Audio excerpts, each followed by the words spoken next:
The black credit card sat on Amara's nightstand for 3 days, untouched, while the rest of the Hale estate staff blew through theirs like royalty on parade.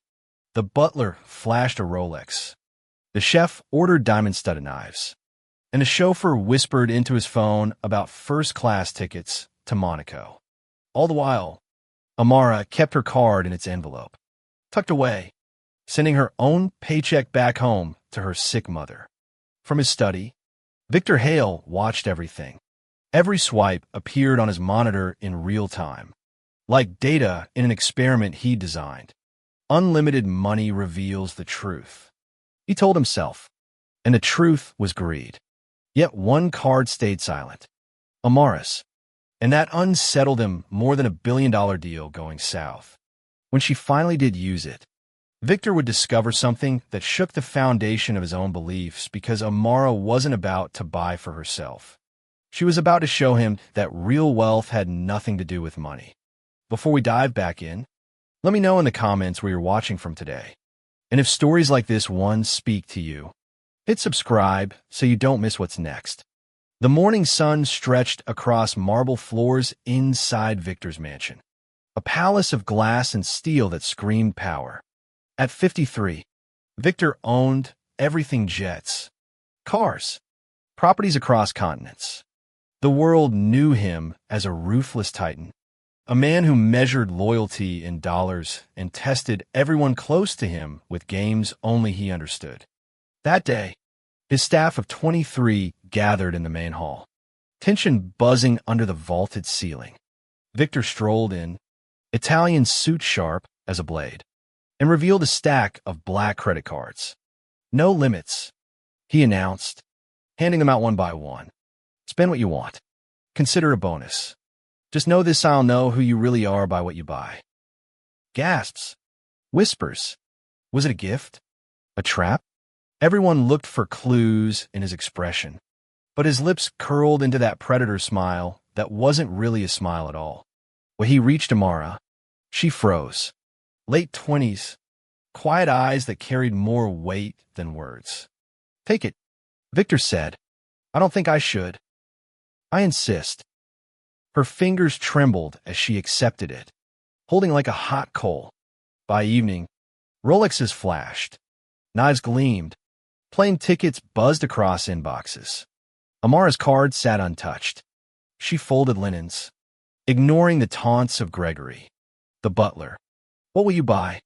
Soap? He sneered. The others laughed, but she stayed silent. She'd learned silence was safer than defending herself. Victor noticed.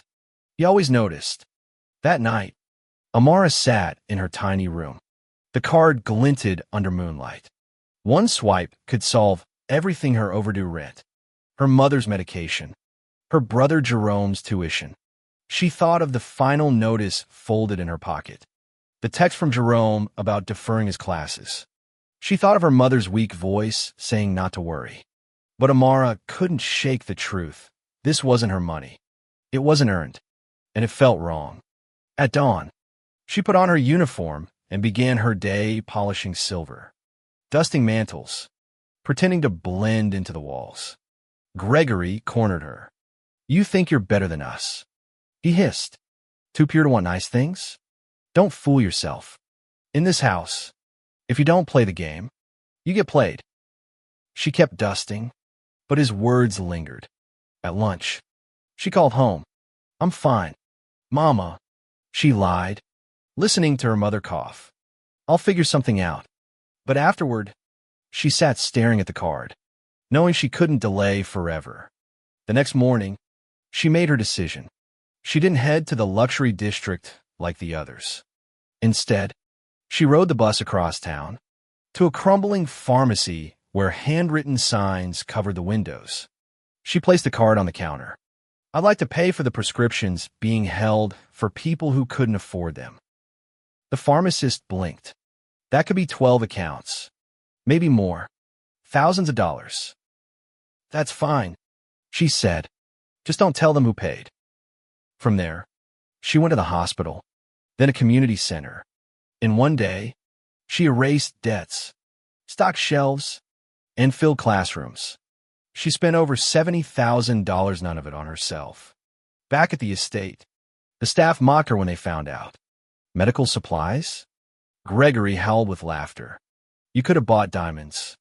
And you bought notebooks? Amara lowered her head, washing dishes that didn't need washing, while Victor listened from the next room. He designed this test to confirm his belief that everyone was selfish. But she had broken the rules by refusing to play at all. He started watching her more closely, not just her card activity, but her life. How she saved half her dinner roll each night to give to the homeless man at the bus stop. How she tutored the groundskeeper's daughter with patience and warmth. How she carried herself with quiet dignity despite whispered insults. The more he watched, the more his own emptiness grew heavy. Gregory, meanwhile, plotted. He accused Amara of stealing, produced fake receipts, tried to turn the staff against her.